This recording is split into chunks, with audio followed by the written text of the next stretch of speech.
उत्पत्ती केली. जर भोग्य वस्तूंची उत्पत्ती केलेली आहे तर कोणीतरी त्याचा भोगता पण हवा, त्या सगळ्यांचा उपभोग घेणारा, नाही तर त्या भोग्य वस्तू तशाच राहिल्या असत्या.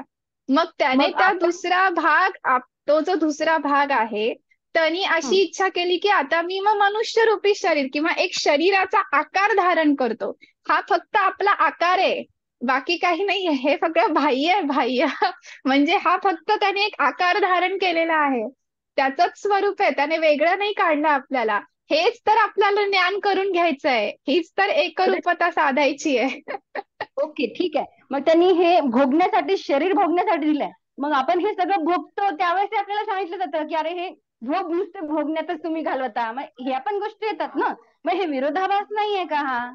नाही, कसा इथे विरोधाभास होईल? मनुष्याने म्हणजे मनुष्य शरीर जरी त्याने धारण केलं, पण प्रत्येक कर्माला भगवंत जबाबदार आहे का आपल्या? म्हणजे मी मागे पहिल्याच ह्याच्यामध्ये सांगितलं होतं की प्रारब्ध सुद्धा दोन प्रकारची असतात. एक स्वेच्छा तर प्रारब्ध एक आणि एक मिनिट. परेच्छा प्रारब्ध. माणूस चांगले कर्म केलं तर चांगलं फळ मिळतं, वाईट कर्म केलं तर वाईट फळ मिळतं. मग आपण बरं, आपल्याला ज्यावेळेस किती निर्मिती झाली भोगायचं आणि किती. हा. आपली ज्यावेळेस निर्मिती झाली त्यावेळेस थोडी कळालं असेल चांगलं वाईट. आता जेव्हा म्हणजे सुरुवातीला म्हणजे झाली निर्मिती, आता तुम्ही जे हे सांगितलं मानवाची निर्मिती झाली किंवा मग ते चांगले वाईट गुणधर्म ते कुठून आले? म्हणजे ते त्यांनीच तयार केले ना, म्हणजे देवानीच तयार केलेलं आहे ना, चांगलं पण आणि वाईट पण. हो, मग सृष्टीमध्ये सगळंच चांगलं आहे, चांगलं पण आहे, वाईट पण आहे. पण विवेक आपल्यामध्ये दिलेला आहे. विवेक बुद्धीचा जो अंश त्याने आपल्याला वरदान रूपी दिलेला आहे, तो ह्यासाठीच दिलेला आहे की आपण त्यातला फरक करू शकावा, की चांगलं काय आणि वाईट काय. ती विवेक बुद्धी पशूंमध्ये त्या ह्यानी दिलेली नाहीये, तो विवेक फक्त मनुष्यांमध्ये दिलेला आहे. त्यामुळे ज्या भोग्य वस्तू, जसं तुम्ही म्हणालात की आपण त्याचा उपभोग घेतो, हो की नाही? हम्म, मी काल जसं हम्म, सांगितलं की त्याची सुद्धा एक क्षुधा आहे. त्याने सुद्धा काय केलं की आधी भक्षणाची इच्छा झाली, म्हणजे तो सुद्धा भोगता झाला, पण त्यांनी त्याची भोग्य वस्तू म्हणून ही सृष्टी बनवली, त्याची ती व्यापक क्षुधा झाली. आपल्या क्षुधा हम्म, तशा नाहीयेत, आपल्या वेगळ्या आहेत, आपल्या व्यावहारिक दैनंदिन स्तरावरच्या आहेत. मग आता हा. त्याच्यामध्ये त्याने असंख्य वस्तू बनवल्या, मग त्याच्यामध्ये आपल्याला कोणत्या वस्तूंचा उपभोग घ्यायचा आणि कोणत्या त्याज्य ठेवायच्या हे आपल्याला आपल्या विवेकाने ठरवायचंय. त्याच्यामध्ये तो बिचारा काय करणार, त्याने तर सगळं ताटात वाढून दिलंय आपल्याला. पण काय खायचं आणि काय नाही खायचं हे आपल्यालाच ठरवायचंय ना ताई. आणि तुम्ही जसं म्हणालात की त्याने आपल्याला वेगळं का काढलं, तुमचा प्रश्न अगदी बरोबर आहे. तर हेच तर आपल्याला जाणून घ्यायचंय, हेच तर आपण ब्रह्मविद्येचं ज्ञान घेतोय. ब्रह्मविद्या दुसरी तिसरी काही नाहीये, हेच आहे. जो तुम्हाला प्रश्न पडलाय तेच आत्मतत्व आपल्याला समजून घ्यायचंय ताई. हीच तर ब्रह्मविद्या आहे आणि म्हणूनच आपण या बृहदारण्यक उपनिषदाचा अभ्यास करतोय. आत्ताशी आपण एवढंच जाणून घेतलं की बाबा सृष्टीची निर्मिती त्या परमात्म्याने केली, त्याच्यामध्ये त्याने त्याचे दोन भाग केले. एक त्यांनी हम्म. त्रिलोकाच्या निर्मितीमध्ये त्यांनी त्याचा अंश ठेवला आणि दुसरा त्यांनी मनुष्यरूपी सृष्टी निर्माण केली, त्याच्यामध्ये ठेवला. आता ह्या पुढे सुद्धा असंख्य विषय आलेले आहेत.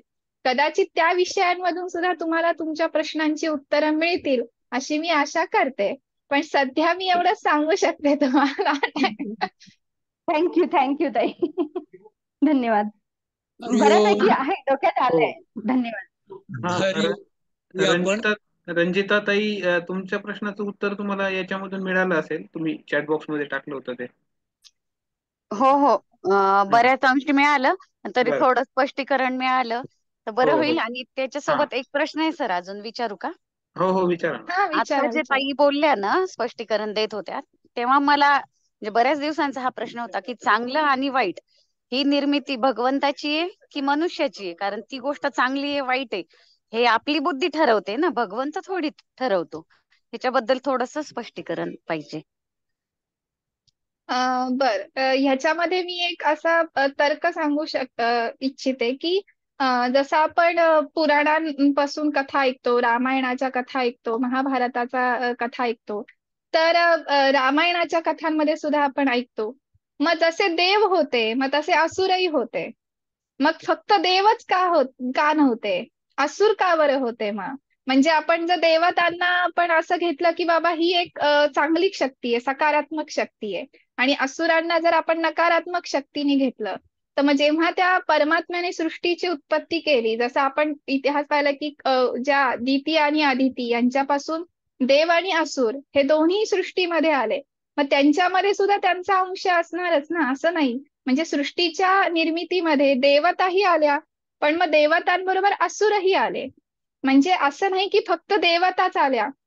ह्याच्यामध्ये विशेष मला असं वाटतं की का असं झालं असावं. तर केवळ चांगलंच सगळं जर राहिलं असतं तर कदाचित नंतरच्या म्हणजे मनुष्याला सुद्धा किंवा इतर देवतांना सगळ्यांना एकंदरीत सृष्टीचं जे संतुलन असलं असतं ते कदाचित व्यवस्थित राहिलं नसतं. म्हणजे आपण म्हणतो ना, एखादी गोष्ट जर मिळाली माणसाला, जी मिळालेली नसते, आधी त्याची खूप इच्छा असते पण ती नंतर खूप प्रयत्नांनी मिळाली तर त्याला त्याची किंमत राहते. पण जर सहजच सगळं ताटात वाढून दिलं किंवा सहजच ती एखादी गोष्ट मिळाली तर त्याची किंमत राहत नाही. म्हणजे ह्या सृष्टीमध्ये जशा देवता आहेत तसे असुरही आहेत.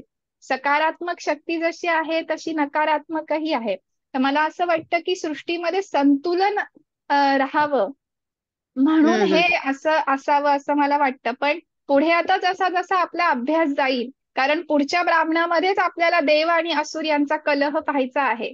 आणि त्या हम्म. कलहाची जी कथा आलेली आहे मला असं वाटतं त्याच्यातून जसा विषयाचा उलगडा होईल मला वाटतं तुम्हाला तुमच्या सगळ्या प्रश्नांची नक्की उत्तरं मिळतील. पण सध्या मी फक्त तुम्हाला एक लौकिक उदाहरण असंच देऊ शकते की जसे देवता आहेत तसे असुरही आहेत. त्याच्यामुळे हम्म जसं या सृष्टीमध्ये चांगल्या गोष्टी आहेत तशा वाईटही आहेत. आणि ते संतुलनासाठी असावं असं मला वाटतं. सगळंच वाईट असलं असतं तर अंधारच झाला असता आणि सगळंच चांगलं राहिलं असतं तर मग माणसाला कदाचित त्या जो काही त्याच्यामध्ये अहंभाव असेल जो काही आहे ते कदाचित संतुलित राहिलं नसतं. म्हणून मला असं वाटतं की त्या परमात्म्याने या दोन्हींची निर्मिती केली. पण शेवटी विवेकाचं जे वरदान त्याने आपल्यामध्ये दिलंय ते त्यासाठीच दिलंय की त्याने ह्या दोन शक्ती निर्माण केल्या. पण ह्याच्यामध्ये तुम्हाला कुठे जायचं आहे हे तुम्हीच हम्म. तुमचं ठरवायचं. त्यासाठी तो विवेकाचा गुण आपल्याकडेच दिला ताई. आणि म्हणून ते त्रिगुण सुद्धा जे रज, सत्व आणि तम हे त्रिगुण आपल्यामध्ये जे सामावलेले आहेत हे त्यासाठीच आहेत. अच्छा, म्हणजे स्वतंत्र विचार करण्याची क्षमता म्हणजे विवेक हे परमेश्वरांनी आपल्याला दिले.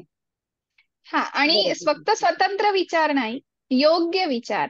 म्हणजे फक्त स्वतंत्र विचार तर आपण करतोच, पण करतोच मी. त्याच्यामध्ये सुद्धा योग्यता जास्त महत्वाची आहे असं मला वाटतं. हम्म.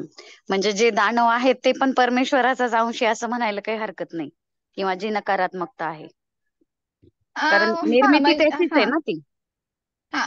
आणि म्हणजे जर विष्णू पुराण तुम्ही वाचलं असेल, मला माहिती नाही विष्णू पुराण इथे किती लोकांनी पाहिलं. कोविडच्या काळात दाखवण्यास सुरुवात केली होती. तर प्रत्येक पुराणांमध्ये सृष्टी उत्पत्तीचे वेगळे सिद्धांत आहेत. तर त्याच्यामध्ये सुद्धा त्यांनी हम्म. असंच सांगितलेलं आहे. म्हणजे आपण जी कथा ऐकतो की म्हणजे असुरांमध्येही ते आहेत, आणि कारण दिती आणि अदिती ज्या काश्यप ऋषींच्या दोन पत्नी होत्या, तर एकीपासून देव आले आणि एकीपासून असुर आले. जर यायचं तर सगळ्याच देवता आल्या असत्या, पण तसं झालं नाही ना. मग कदाचित संतुलनासाठी हे झालं असावं, कारण असुर सुद्धा ऋषी कुळातले आहेत. म्हणजे ते कोणी सर्वसाधारण नव्हते, ते सुद्धा तपस्वी होते. म्हणजे हो रावण आणि कुंभकर्ण, विभीषण यांच्या ज्या आपण कथा ऐकतो की त्यांनी तप केलं, तर त्यांनी हो तप कसं केलं, ते स्वतः ऋषी कुळातले होते. म्हणजे असुरही सर्वसाधारण नव्हते. मागच्याच एका ब्राह्मणामध्ये आपण ती कथा पाहिलेली आहे. तर फक्त ते तपस्वी हे होते असं नाही. वृत्रासुराचा जो वध झाला, मी जी कथा सांगितली, ते तेच आहे की असुर सुद्धा अत्यंत तपस्वी होते. यज्ञीय कर्मांचे चांगले जाणकार होते. पण त्यांनी मार्ग जो निवडला तो वेगळा निवडला आणि देवतांनी जो मार्ग निवडला तो वेगळा निवडला. म्हणजे निवडण्याचं जे स्वातंत्र्य होतं ते त्या दोघांनाही दिलेलं होतं. देवतांनी त्यांचा मार्ग निवडला, असुरांनी त्यांचा निवडला, एवढाच काय तो फरक आहे. हम्म. धन्यवाद ताई. हरिओम. हरिओम. काही पूर्ण मंत्र म्हणा, म्हणजे आपण थांबू त्या ठिकाणी. हो, चालेल. हा, एकच मिनिट, मी फक्त ते दाखवून देतो. जर कोणाला प्रॉब्लेम आला तर तुम्हाला हे दिसत असेल तर इथे हे मी निळा केलेला भाग आहे, हे मीटिंग आयडी म्हणून जो असतो ना, तो तिथे झूम ला जॉईन केलं की तिथे जॉईन मीटिंग म्हणून